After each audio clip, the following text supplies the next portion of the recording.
du discours de Kabila et de sa présence à Goma, je voudrais bien profiter de ce moment pour leur dire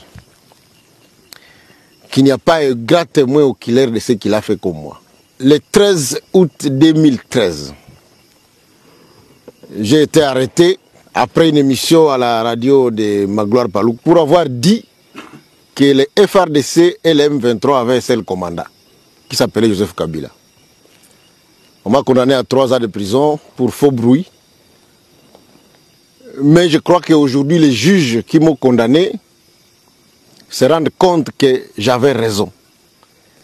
C'est effectivement lui qui était déjà à cet temps-là le commandant du M23 et au même moment le commandant des FARDC. Par cette duplicité qui a duré plus de 18 ans, il a réussi à faire filtrer notre armée de bout à bout, de telle manière que nous sommes incapables de gagner la guerre. Il est allé trop loin, puisque dans les récents affrontements, il appelait individuellement des officiers qui lui sont encore fidèles pour qu'ils puissent saboter les efforts du chef de l'État, notamment en abandonnant des villages tout entiers et des villes entre les mains des rebelles. Donc depuis longtemps, la rébellion du M23 a comme commandant suprême Joseph Kabila. Et d'ailleurs, par mes renseignements, j'avais appris que Nanga voulait devenir président de l'AFC. Kabila a dit non, il ne peut pas devenir président, il va être seulement coordonnateur. Puisque quand il aura pris Kalemi, moi-même le président, je viendrai pour prendre ma place. En fait, depuis que cette guerre a commencé, il n'y a que lui qui la commande, il n'y a que lui qui la finance. On ne peut pas cacher des choses. Les chefs de l'État, à l'ENOMA, les gens avaient dit qu'ils n'avaient pas raison, mais aujourd'hui, les faits nous donnent raison. Il est allé à Goma pour prendre lui-même le commandement de cette guerre et il a un seul objectif, il veut à tout prix prendre le Katanga et s'arrêter au Katanga puisqu'il est passionné depuis trop longtemps par l'idée de la balkanisation. Toutes ces fameuses guerres qu'il a soi-disant menées contre l'M23, elles n'ont jamais été menées. Nous avons été menés sur toutes les batailles et même quand Mamadou Ndala et le général Baouma, lorsqu'ils ont décidé de mettre fin à cette guerre, ils ont fermé leur téléphone. Kabila ne savait pas les atteindre. Mais à la fin, vous savez ce qu'il en a fait. Il a tué Mamadou Ndala, il a tué aussi le général Baouma. Demandez à mon frère Mboussa Nyamwisi que nous, ici, nous sommes un peuple noble, un peuple respectable et un peuple respecté. Je sais qu'il n'est pas encore allé trop loin. Je voudrais vraiment lui demander d'arrêter d'appuyer Kabila. Kabila le trompe. Ce qu'il lui a fait avant-hier, il le lui fera encore aujourd'hui. C'est un ennemi de la République, il faut le traiter comme tel. Nous allons continuer notre combat. Et je voudrais dire aux Gomatraciers, à tous les Ouazalendo de Goma, que Kabila, le bourreau de la République, ne doit pas trouver sommeil dans la ville de Goma. Il ne doit pas trouver sommeil. Il faut absolument l'empêcher de se promener dans cette ville, puisqu'il a un plan machiavélique. Il nous a volé 18 ans en train de faire la complicité avec les services rwandais. Il est arrivé à vendre certains des titres miniers appartenant à la RDC au Rwanda et à des officiers rwandais, que ce soit dans le Kivu, comme dans les Katanga, et il veut continuer sa lutte macabre. Nous allons rester derrière Tshisekedi pour les combattre. Son silence, ce n'est pas que les signes de faiblesse. Kabila wana a dit bien que Tshisekedi a coincé et puis a bloqué Ngai partout. Puisque cause à la présence dans le Congo, ils n'ont pas embatté. Partout les pays africains, Tshisekedi a fait opération d'eau. Kabila Zoke Ebo, et Zoke Ezebsi. Bomoni, John et nous, à Yetina Est. Basali complicité, babengi, ba ekograde, moi, bazana na Gobashi. Olongo la balion, nyon sukuna, babebi sabena, babundisa batu, soit bali ya batu. Bakanisa ike batu, population katangese, kobanda Kolwezi, Likasi, Sakanya, Lubumbashi et tout consort. Batu bakosa la bena la badega. Maintenant, aucun dégât. Oh, maintenant, bali ata mwana mukete, bali ata mutu kolote, bali ya dérangé. Oui, mais bien que Congo, Congo oyo eza mboka ya nzambe. Si c'est pourquoi bamonaki président Félix ayebisaka bango ke bango na driblaki bango déjà puisque eloko nasalaki ya prière oyo président asalaki awa nde eloko oyo maintenant neutraliser bango ti jusqu'à la fin. Yango ndo omona président Félix meme bango wana président Félix asengaki nzambe limbisa bango nyonso basalaki mabe puisque même mokanda nzambe ezolobake linga bato oyo baosala yo mabe puisque nzambe a confondre bango lelo nzambe azoconfondre bango plusieurs pays bawe bazokota composter contre la RDC ezosimba te bomoni bazwaki ndoki oyo ya marabu ya Nigeria Obasanjo bazwiye Obasanjo alingi azwa mena Congo en otage Tshisekedi avec sa diplomatie bastope Obasanjo yango nde bomoni baye kozwa mena tata oyo Sulu ya Sud-Afrique Thabo Mbeki aye avandi na campagne omonaki voyage oyo président Félix ayebisaki kamere ke pona badepute kamere aponi badepute bamafio mpenza basalaka bacomplicité mpenza atali te ngai mpe na kozwa depute na ngai fois ke azwi la meme c'était prévu ke baya kokutana na Thabo Mbeki bamona moyen nini oyo bakoki kosangana kosala pour identifier les carrés miniers, oyo ba minéraux du site. Thabo Mbeki alobi pamba te puisque au moment où tu as une relation bilatérale avec l'Ouganda, le conseil de l'Ouganda en salle Angela de l'Ouganda jusqu'à vous pour votre information. Projet wana président Félix a stoppé par rapport que les moments où les militaires ougandais basés au côté de M23 parce que Bolisa biso. La militaire président a bloqué qui maintenant projet wana. A stoppé yango et continue sous il ne peut se vivre. Raison pour laquelle au moment où tu as une relation mixte, on doit protéger Lac Edouard. Lac Edouard, ba Ougandais balinga ki ba matela biso. Dernièrement, on balinga ki ba déranger ba pêcheur na biso. Maintenant, force navale na biso et dribblé bango ba kanga plus de vingtaine marine ougandais basalaki na mai de façon que ba mona moyen ya koyiba ba minéraux pesa za kati mai. Maintenant, na minute Ouganda zolo. Maintenant, ba yeko ça maintenant complicité na bango na Ouganda. Utonani Thabo Mbeki. Thabo Mbeki wana ezali pona ni babanda kosa l'évaluation par rapport ya bakare minier oyo nyonso basala puisque ekomaki à chaque pays ba pays nyonso oyo 9 pays région eza déjà que président nyonso aza na carré minier. Maintenant lokola maintenant les Américains ils ont bien identifié tous les carrés miniers et puis tous les carrés miniers oyo nyonso tout ministre ya mine alobaki ba oyo nyonso tout bazo exploiter par minerai illicitement, leur carré minier est bloqué. Parce que pas plus jusqu'à présent. Maintenant, Elokoyo est ici, Thabo Mbeki pour l'année. Puisque Thabo Mbeki a sali des marches de sa Kosala, et sont aussi pas. D'ailleurs, Thabo Mbeki, dans l'Afrique du Sud, Bayo Kanatena na Ramaphosa. Puisqu'il y a un secret, il y a une réunion de Salaka, Ramaphosa va payer sa carrière, Ramaphosa peut appeler sa paix fétiche, appeler sa paix fâchée. Il est paix vivant. Il y a un homme qui Thabo Mbeki. Bavandaki na Uganda, babandi kosola par rapport à la situation géopolitique, na makambo peso sa par rapport à Batuna Bango nyonso pour votre information, ils sont aux arrêts, y compris par militaires et belé au président banda kosala la mafia na kacha FARDC. Passant toute une liste. Passant sur 280 têtes, on président basa aux arrêts, il y a des gens qui condamné, jusqu'à présent. Il ne peut se vivre. Si c'est pas possible, on a un niveau armé, tout ça, déjà un avancement significatif. Il y a un homme qui t'a bombé, à contacter, Bachadal, à contacter, Batoumousous, Bachadal peut pas contacter Batounabango, ici quand on va contacter, on a verrouillé toujours verrouillé. Maintenant, les locaux, il y a une démarche que tu as sous mécanisme de ton délégué qui est au passage pour avoir un moyen de convaincre Fachi. Fachi, pour l'appeler, à ça, il y a une haute diplomatie. À partir des États-Unis, parce qu'on peut au passage, à celle sous la démarche. Diplomate de carrière. Passant, on va demander par quel moyen on coûte à la présidence Félix. Dans mon qui Chola Lobby, tous a bloqué. Tous a un rapport au président de l'État. C'est-à-dire qu'il n'y a pas de Mokotamboka, parce qu'on a un processus, il y a dialogue. Oh, Mokotamboka a dit non. Le processus, il y a dialogue, c'est là où il y a les crises politiques. Maintenant, tous a la crise politique et tous a la crise sécuritaire. Et donc, ils sont compliqués, Bango. Il est bien servir.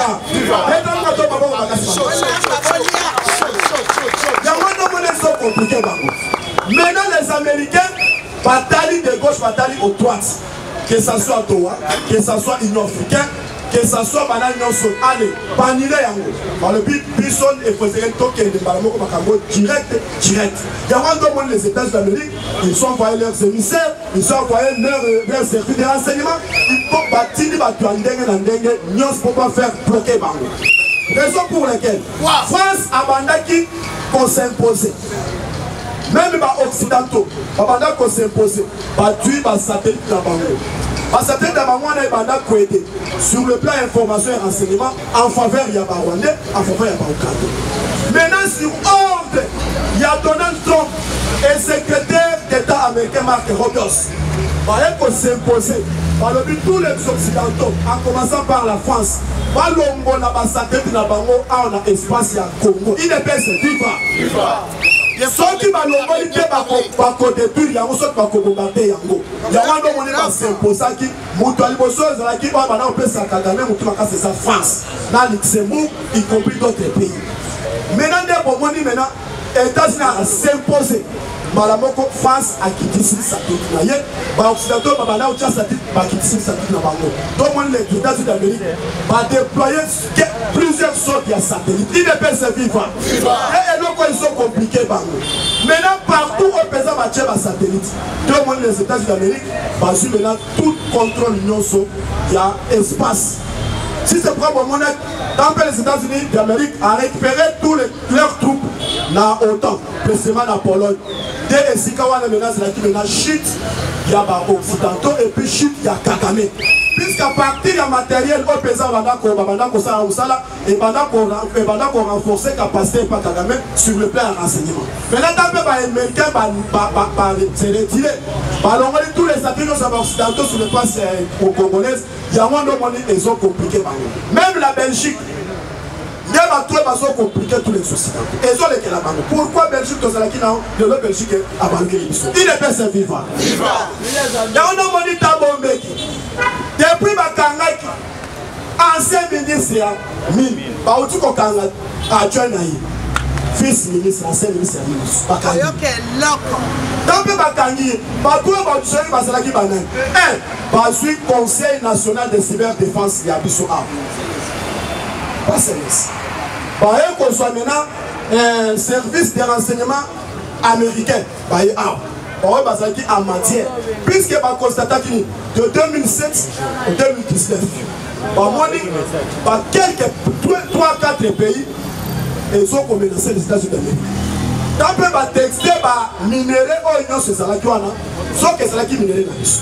Mais là, à quelle période on peut faire minéraux, on peut faire des marques. Batali par paramètres, ils ont tout traqué. Oignon surtout bateka qui va minéraux stratégique. On peut faire tout ça qui va et puis vice-ministre Wana, ancien ministre Wana, il y a beaucoup qui a détruit chez Camille. Au moment où Albert Yu a causé un prison. Un problème grave. Il y a un moment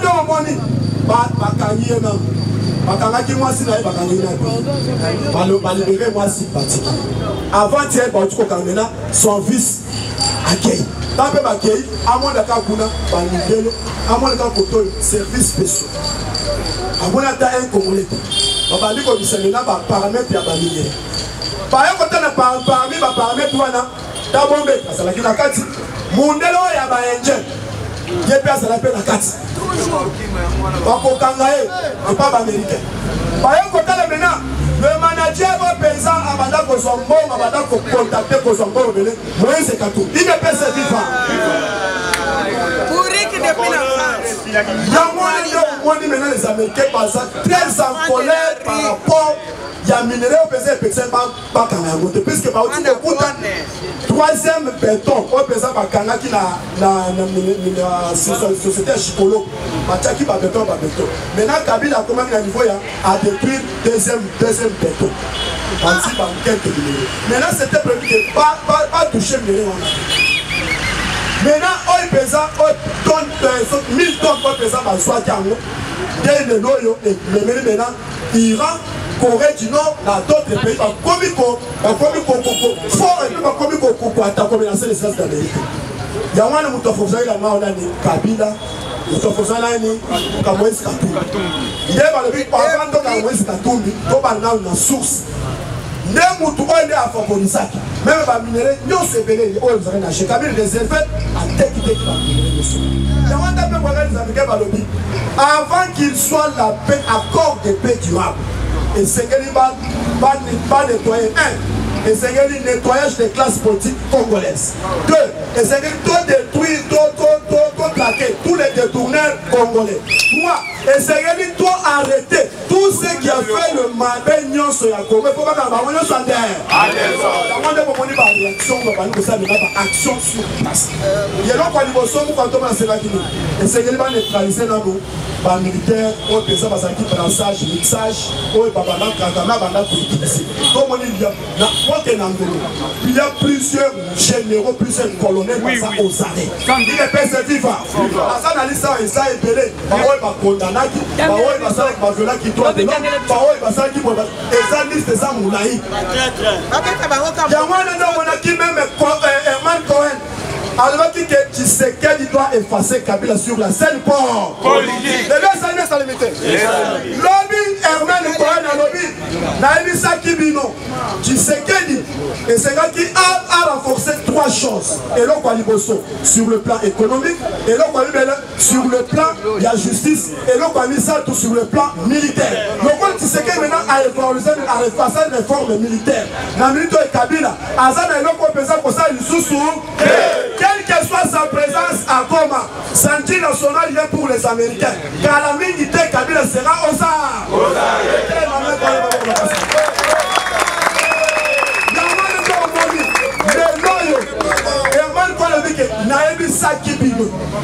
Le président Félix a répondu maintenant Kabila. Ayebi Kabila wana ayebi makasi na ngai bien. Ayebi tata na ngai ayebi ngai bien na koli na ndako ya politique et puis na sali politique et puis na zo continuer comme ça la politique et puis la diplomatie à haute agissante. Et ça va voter. Ayebi que Kabila bisika zali wana aza na prison à ciel ouvert. Amata akita Kabila sera aux arts. Lieutenant général Kabila auditeur général. Alors que Kabila bisika zali wana de 1 pour désactiver nos passeports diplomatiques. Moi, il y a combien de ça? On aurait voulu tout ça. Présence au moment que Kabila a accueilli la Rumangabo. Tempête totale sur le plan numérique. Totale photo au président Bachakiwana.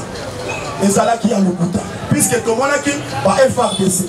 Kabila Bakata qui est Ara. Maintenant, oh, maintenant, sorti maintenant à Salakiwana. Basala qui est Bakata qui est sous qui n'y a. Vous voyez, si ma tombe a publié, elle va faire un quai. Bishop est tout connu déjà sur le plan numérique. Et puis, ma caméra, vous avez les Aloukou. Oh, le lobby des États-Unis d'Amérique. Bachaki maintenant avion à Bango. Et que Bani Kosa maintenant tour de Ronde. Et que Tina Rounion. Et que Tina Rumangabo. Il est passé vivant. Et capturer tous les instructeurs. Oh, Kabila Swaki. Parmi les instructeurs, au Monaki, Baroumen, oh, Pesa, Babengana, qui n'est pas Fachi Beton. Les Batou, oh, Kabila, qui est oui, instructeur Roumanie. Les Batou, bazo formé, ouais bakanga kiwana. Ya mwana ba MC bango ke ba pesa ko 48 heures. Il fait ba roumain wana ba libérer son corps. Et pesa viva.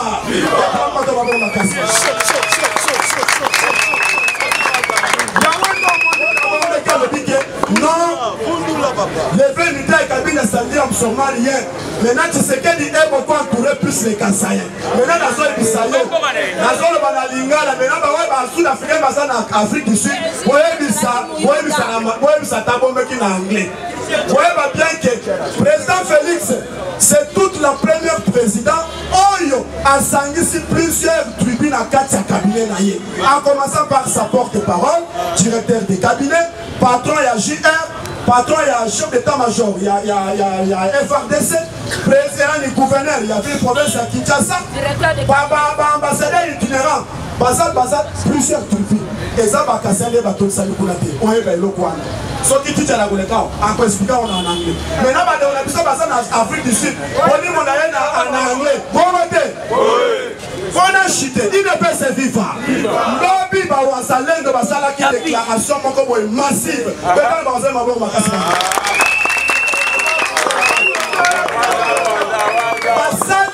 Démonstration historique, lobby, le Kabila a sur le terrain pour avoir un moyen à diriger Bituma Oil. Kabila Sokia Samana Mouban a côté sur le terrain, tout le monde est à maintenant, lobby, la minute Oil, soutien à Bissot est indéfectible, à commencer par le premier Moussalon de qui est commandant suprême. C'est soutien à Eza total. De deux, soutien à Bissot et ça pour la population congolaise. Vous voyez bien que Kabila Bissika Sali. Balobi tokosili sa 6e mois te Kabila kokufa tokobomaye soit makokangande maintenant na minute all Kabila yemboko na Goma amoni bien qu'il y a la force populaire qui est patriotique de Wazalem na niveau na minute all Rutshuru na monsieur que Rutshuru depuis lobby. Même Bissi m'a fait pleurer, lobby ne peut se vivre. Bissi m'a dit lobby. Lobby est là qui maintenant na Tongo, na Bwito, na Bwisa, na Lushebele. Il ne peut se vivre. Parce qu'il transforme ça ici côté à Kichanga. Parce qu'il m'a le mot comme encerclé Bwito. Il y a maintenant Bissi m'a dit lobby non. Ah, c'est une intervention à Monisco na EAC. Il ne peut se vivre. Lobby, donc on a tout encerclé. Aucun mouniavan n'a pas de sous Yamano moni lobby, Bissi Mwaleli.